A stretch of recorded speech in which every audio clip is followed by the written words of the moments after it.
What is going on, guys? It's the Mad Dragon. So, the international rugby has ended for the year of 2021. So, what I thought would be fun to do today is to basically go through a little review of the whole year and create a team, a starting 15 team of the players that I think have impressed me the most in each position. So it's sort of going to be like a team of the week, but instead it's going to be a team of the year. Now, a couple of things for this. I'm not sort of trying to create like an actual team or people that I think will work well together. It is literally just players throughout the year who have impressed me in each position the most in order to get into this team, and I ended up with the starting 15 I have written down on my list here. I haven't sort of picked teams or players from games where they had sort of one-off good games. If they played one good game and 9 terrible games but their last game was good, they're not on this list. I've done it pretty much throughout the whole year as a whole, the people that have impressed me. And of course, like I said, in all the Team of the Week videos that we used to do on the channel, this is my team. This is who's impressed me. Whoever impressed you will have impressed you for very different reasons. So, of course, this won't be your team. It'll be a completely different team, I imagine, for every person that watches this video. So make sure you drop down in the comments who your starting 15 or starting 23 maybe even would have been for the year, because it's really fun to go through and see who impressed other people for different reasons. So what we'll do is we'll run through all of the positions. I'll spend a couple of seconds on each one talking about why I picked them. Also, maybe people that there was definitely a couple that there were 1 or 2 people that could have taken their position. So I'll run through why I picked them, and we'll start off with the forwards. So starting off in this front row, I've gone for Cyril Bay at number 1, Julian Marchand in that hooker position at 2, and Tadhg Furlong in the tight head position. Now, Tadhg Furlong for me was just a staple. I really tried to sit down. There was a couple of names that sort of jumped out, but there was no one that impressed for the year. There's been people who've had odd games here and there that have been okay. A lot of team switching. No one seems to have that really set tight head that just impresses me enough. Or we've had people go out with injuries or red cards or stuff. So there was no one really set for me. So Tadhg Furlong was an absolute set for me. I think he's had a really good year. He's played just good rugby across the board, really. Been really, really impressed with him. Some of the dancing feet, some of the breakaway runs for a big man. We know the feet he has. That's always nice to see. In the hooker position, there was a couple. There was a couple that came up. I narrowed it down to 2. One being Julian Marchand, who I think had a really good year, not just the game he had against New Zealand. I think when you look back at the Six Nations, there was some fantastic rugby in there from the back of the maul, driving over, getting tries. The scrummaging work for him has been brilliant. The turnover rate in the breakdowns has also been really, really good, and I think he's really impressed me. A runner-up for me here was definitely Julian Montoya. I thought he played really well as well through both going back to the Summer Series and this Autumn Nation Series. I think he's played well. I think the only dings for me are maybe not quite consistency. He's had some standout games, especially as we saw him in the final couple of rounds. He's played really, really well. He's definitely taken over that captaincy role in Argentina, but maybe not necessarily having the consistency, or certainly Argentina not getting wins, which is not his own fault. But that's why I haven't gone for him there. And finally, in the loose head department, there's a few names here. This is really exciting. That I really struggle with props quite a lot, so this is quite fun. So I went for Cyril Bay again. I thought a stellar year for him. France have looked pretty good. The actual France team as a whole hasn't had the results they probably wanted, but Cyril Bay certainly stood out for me in that loose head position. Another couple of names there. Andrew Porter also impressed me. Realistically, he's a designated tight head who's moved to loose head and is playing good rugby and has been impressive. That's a very different reason for Cyril Bay, so that's why I put him in the reserve list. And also Wyn Jones. I think people will forget Wales haven't had the greatest autumn series, so it's difficult for people to think back about like the Wales team. But in the Six Nations, Wyn Jones was everywhere. Went off with the Lions, had a good Lions tour, and so for me, also impressed. But for me, overall, Cyril Bay taking that final position in the front row. In terms of the locks, certainly a lot of different positions here. Some people will have different sort of biases towards teams. I've tried to go down a route that I think is fair based across the year. So for me, in the number 4 shirt, I've gone for Ebenezer Smith. I thought he had a brilliant year, in all honesty. Ebenezer Smith is one of those players that I've always said, if he just step back a bit, stop being so aggressive, stop fighting people, stop riling people up. If he just got on with his own game, he would be a world-class player. And this year is probably the first year I've seen it from him. I don't know if it's a maturity thing, it might be an age thing, it might have just been a telling off from various coaches. but he's certainly settled down. The penalty list is a lot shorter. There's no card situations. He's not fighting people. I think he had a really, really good series. They've gone on. They've beaten the Lions. They beat New Zealand. They had a really good game against that England team, and I think fell a little bit short against that England team, which wasn't their own fault. I think Andrew Brace bears quite a lot of weight on that one. They had a really good game against Wales in the lineouts. He's been really, really dominant. I think Ebenezer Smith has had a superb year, and that's why he's taken my number 4 shirt. And at number 5 here, I've slotted in Tadhg Beirne, because I just think Tadhg Beirne might be one of the best rugby players on the planet, and I think it gets overlooked an awful lot in terms of looking at forwards, because when you think of the best rugby player on the planet, people look at your fly halves or your wingers, the people who are scoring tries week in, week out, who's dodging 15 tackles and running around. That sort of becomes the synergy with best player.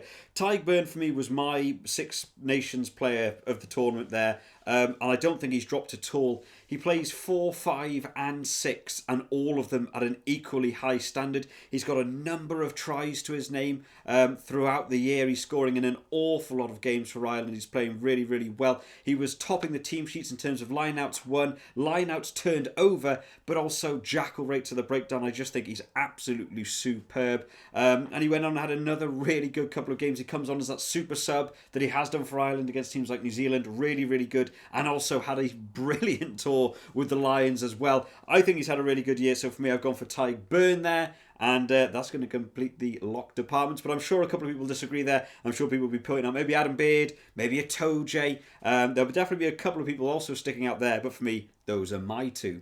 Into the back row then, arguably the hardest position. I imagine this is where the most differences will be. 6, 7, 8, really hard to nail down people. So many people impress for so many different reasons. So in my 6, 7, 8, I've gone for Sia Khaleesi at the 6 shirt, Michael Hooper at 7, and Ardie Savea in that 8 shirt. A couple of people might think this is obvious, but these people haven't necessarily impressed me in the past. This is actually a very personal one. So Sia Khaleesi for me this year has found a new level. He's been really good. He's come back from an injury situation, I believe, as well, and he's come back in. He's just settled down his game. There has been some games, I think back now to the Wales game, Lewis Rhys-Zammit sprinting away. That could have won the game for Wales if it not for a Sia Khaleesi tackle, and it wasn't the only time we saw it. Throughout the entire autumn series, he's been absolutely brilliant, just sorting out the defence. He's been captaining the team well, making those last man tackles that have to be made. In terms of going back for the rest of the year, I think he's also been brilliant. The breakdown work from him has been good. The clearing out, he only engages in the breakdowns he needs to. I think he's played really well, so that's why I've given him the 6 shirt. Michael Hooper at 7. Australia, a team that's been bouncing around all over the place. A lot of inconsistencies just in the team. They faced injuries, they faced ill discipline, but they've got on. Michael Hooper has been, for me, one of the shining stars in that Australian team. The captain now for so long, the highest capped player. Now in that Australian team as well. He's scoring tries all over the place. Still in that number 7 shirt. He's absolutely their best breakdown player now that, Pocock isn't even in contention anymore for that. I think he's been brilliant. I think he's led the team well. They had the 2 really good games against France earlier in the year. They've gone on. They've had brilliant games against South Africa later in the year. And I think they could have beaten that Scotland team had it not been for other players stopping Michael Hooper from scoring tries by fighting on the floor. I think he's had a really good year, so that for me is why he's taken that 7 shirt. And number 8 I've given for Ardie Savea. Ardie Savea has always had big hype around him, but not necessarily impressed me as much as other people. The ball carrying has always been sort of the big thing. People talk about him like he's got this brilliant ball carrying, and I've never really seen that stand out from him. But this year especially, I've seen him really take on to a new level now. Ball carrying at 8 is such a huge thing now in the world of rugby, and I think he really manages that really well. Very hard man to stop, but also the offload game from him has improved an awful lot. Out the back passes and little offloads around. Stopped being quite as selfish with some of the ball carrying, working really well. Again, breakdown work from him has been really, really good. Couple of number 8s. There's been a lot of switch around number 8. Jack Conan was looking in here as well. I think Jack Conan's had a good year. And Gelange, I think, has had quite a good tour with France. Bit more difficult because he's moved between flanker and number 8 so many times. But I think he had a good year. But for me, Ardie Savea going to take my number 8 shirt Onto the halfback partnership. This one might be a little bit more obvious. There might be some questions here. For me at number 9, I've gone for Antoine Dupont. And at 10, I've gone for Beauden Barrett as a fly half. I think Dupont is arguably, again, another one of those standout players in the world, topping the charts in a lot of different ways. I would say he's probably the best scrum half. A couple of other scrum halves have impressed me. Gibson Park this year has come on very, very, long ways in terms of trying to improve his game. The box kicking for him has been much better. I did think Cobus Reinach has done okay for South Africa, actually missing Faf de Klerk for the second half of the year. I think he's managed to step up quite well. No one in Wales has impressed me that much at the minute. Ben Youngs maybe for England. Ali Price hasn't had a bad year. He had a good start of the year. He's petered out for me a little bit towards the second half of the year. Antoine Dupont, I think, has been performing at a pretty high standard all year. I think he's only missed a couple of games when we look back towards the summer. But for me, overall, I think Dupont's been brilliant. I think he's taking over the captaincy well now as well in that France team. Not something you really expect from a scrum half, but nice to see. And we saw, of course, in those final games in the Autumn Series, absolutely instrumental in them doing well. I think he's a really good player, and that's why I've given him the 9 shirt. As for Beauden Barrett in the 10 shirt, for me, I think he's just been the most consistently high-level number 10. I think a couple of people might be leaning towards Entomac here, but for me, Entomac's played a lot more centre this year than 10, which is why I haven't given it to him. There's different players for different reasons that will impress different people. Andre Pollard arguably got the sort of coolest head on his shoulders, but the kicking for me hasn't been the best for him this year. Dan Biggar is getting in people's faces a little bit too much, but the defensive work's been pretty good. Johnny Sexton, taking his century as well, has also been playing well. But just in terms of the meaning to the team itself, I think when Beauden Barrett's in that team at 10, they take on a new range. We saw New Zealand lose 2 games in this autumn series, and both of them had Beauden Barrett out for. He wasn't in for their final game against France. We had Richie Mo'unga in there, and he went out early on with an injury against Ireland, and they lost that game as well. I think Beauden Barrett makes up a huge part of that New Zealand team. Really instrumental, really developing that team. We saw the work he does against teams like Wales. I got to see that one live. Just how good Beauden Barrett was. Interception runs over that try line will make the team very, very fast player. The kicking percentage is good for him. Haven't got to see it as much because Geordie Barrett took over so much in that kicking routine. But I think Beauden Barrett absolutely stand out for me. On to the centre partnership then. For me, I've locked out South Africa here. Dialende and Lukhanyo Am, I think, have been brilliant all year. They've been the centre partnership from the start to the finish, and they've played every game brilliantly. You really haven't seen a foot wrong from either of them. The link up with each other, I think, also helps boost that a little bit. I'm not sure if you took one of them and just put them in that South African team with a completely different person, whether you'd have quite the same energy, but together they played together so well. There was a couple of names here that did jump up to me that I could have also put in. Gary Ringrose has had a good end of the year for me, for Ireland in 13. I think Robbie Henshaw, maybe a couple of people will be looking at. He certainly had a really good Six Nations. He was up there for player of the tournament for that as well. But an injury sort of knocked him out a little bit. He did okay in the Lions with that injury. Certainly kicked in quite early on. We haven't seen him in the autumn series either, really. So that's why I didn't go down that route. No one for Wales has really stepped out for me. Scotland, maybe Chris Harris. Maybe some people would have Chris Harris in there, actually. Chris Harris had a good year, now that I think back about it. It's very different reasons. To me, Lukhanyo Am and Dialende complement each other so well. And as a team, bring such different levels of play. Dialende's such a hard man to stop, hitting those lines so well, finding those gaps, really breaking through the lines. And Lukhanyo Am is just a talented player, always looks for the offload, always looking to be the supporting man. Has had a couple of really nice tries this year, has been really impressive. Chris Harris for me is much more impressive on the defensive side, so that's maybe why I wouldn't have gone down for him. He certainly impressed me actually this year, now that I think back about it. Maybe some people could look at Chris Harris, but for me, it's going to be a South African lockout in Dialende and Am. And finally, on to the back three. A lot of big calls here. Where are people going to go? I've done some calls here, and I will try and explain them as best I can. So in the 11 shirt, I've gone for Will Jordan. He does sort of play 11, 15, 14, so I've sort of allowed him to move places. Normally, I try and keep people in their shirt positions rather than just making them fit a team. But for me, Will Jordan, brilliant player. The Crusaders love him, and he's playing brilliantly at club level. I saw him play in the Super Rugby Aotearoa last year and this year. I'm not really focusing last year into this, but this year, again, been brilliant, scoring tries for fun. I called that he needed to be in the New Zealand team more. I think he's just got a level of talent that you see, in very few players. He really just looks comfortable in that game.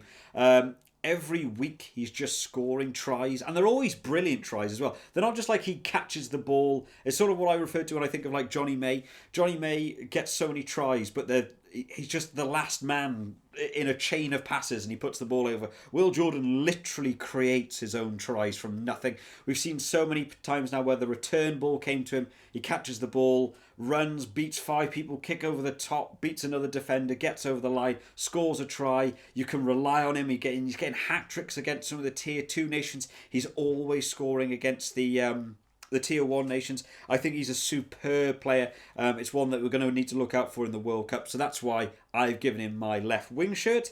On the right wing, I've gone for Lewis Rees-Zammit. People are going to immediately drop down in the comments. He's biased. He supports Wales. It sounds like it's going to happen. No, there's a genuine reason behind this. The reason I've gone for Zammit is due to the fact, I think, of his implementation into a team. There are a couple of games this year I absolutely hands down say Wales lose that game if Zammit isn't in that team. I think the Ireland game, if Zammit wasn't in that team, Wales lose that one. I think in the Scotland game, if it's not for Zammit, they lose that one because no one else is doing that try where he beat 2 defenders and kicked it over Hogg and beat everyone else. I think they lose that game. Fiji, I think that unbelievable try that he had. He kicked it downfield and outran both a winger and a fullback already in position and got a try is just outstanding. He went off with the Lions. He didn't get as much game time as I would have wanted to have seen with the Lions. There was a lot of pressure on him. He's still a young lad. He's got a big career ahead of him. But for me, he's come on so well now in this Wales team, and he is winning games for the team, and I think that's something you need from a winger. So that's why I've gone for him. A couple of other names that I think people might have put down. Mapimpi. I think Mapimpi's had another good year. He's just a solid winger now in that South African team. He's getting a try in most games he's playing, beating those top tier teams. He's also a hard man to stop. Gets into a couple of little scraps every now and again, but I think he's a very good player. So I could see some people maybe going for Mapimpi. And then another one I wrote down here was Josh Adams. That was mainly due to the fact that he had a really good Six Nations. He's bounced back. He didn't play too well last year, but he bounced back very well for me. And then went off with the Lions, and he now holds the record for the most tries ever scored on a Lions tour, in a single tour that is, which is a great feat to have. That's a great stat to have, but just consistency wise, I don't think in the autumn series we saw as much from him, so that's why I haven't gone down to there for me. So for me, I've gone for Will Jordan and Zammit, and then finally in the fullback position I've gone for Hogg, which I can see a lot of people doing, but again, it's different reasons. A lot of people, I think, in the last 2-3 years especially, have just picked Hogg because it's Stuart Hogg. And people seem to believe I've always thought people thought Stuart Hogg was better than he actually was. Stuart Hogg I haven't rated for a good couple of years, but this year for me has absolutely cemented a game. Again, sort of similar to Ebenezer Smith. There's a much bigger maturity about his game, the way he's playing. The kicking work from him has been fantastic. Every kick he's doing is a massive spiral boot. His air game, I think, has been decent for the majority of the year. Maybe not quite as much against South Africa, but South Africa bring a certain pressure on you in aerial battles. It's a very different game. So when he was off for the Lions, there was questions about whether he did okay against the South Africa team there. But I think he's had some phenomenal games. The counter-attack running from him has been brilliant. It's the best I've ever seen from him. He's learned to pass the ball, which is really exciting, because one thing Stuart Hogg has always done is just counter run and just takes it into a tackle rather than looking for the offload, look for the supporting man. He's filled in at 10 this year at fly half and didn't play too bad.